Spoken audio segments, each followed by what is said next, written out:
ABP Ganga, खबर आपकी, जुबान आपकी।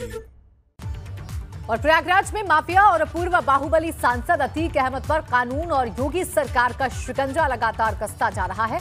ऑपरेशन नेस्ता नाबूद अभियान के तहत प्रयागराज के सरकारी अमले ने अतीक अहमद की 18 और संपत्तियों को कुर्क कर लिया है। कुर्की की कार्रवाई अतीक के खिलाफ दर्ज गैंगस्टर के मुकदमे के तहत की गई है।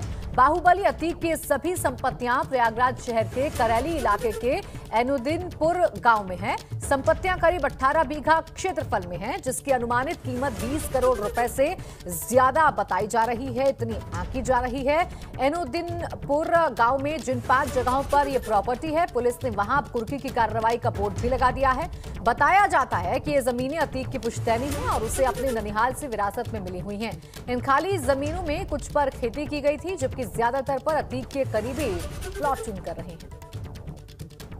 200/20 धूमनगंज में एक 2/3 गैंगस्टर एक्ट में केस रजिस्टर हुआ था अतीक अहमद के ऊपर, जो खुलदाबाद के निवासी हैं, और 14(1) गैंगस्टर एक्ट के अंतर्गत जो अवैध कार्यों से अर्जित संपत्तियां हैं उनको जब्त किया जाता है।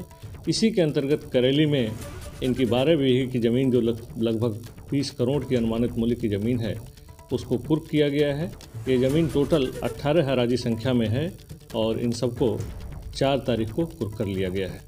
यूपी की योगी सरकार इन दिनों माफियाओं, बाहुबलियों और दूसरे अपराधियों के खिलाफ ऑपरेशन नेस्तनाबूद के नाम से एक अभियान चला रही है।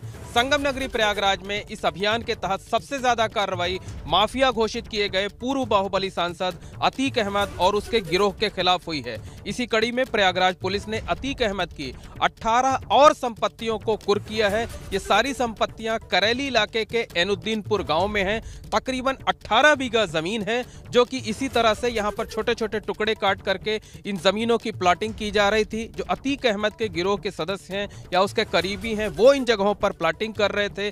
और अगर सरकारी अमले की माने तो जिन 18 संपत्तियों को कुर्क किया गया है, उनकी अनुमानित कीमत तकरीबन 20 करोड़ रुपए है।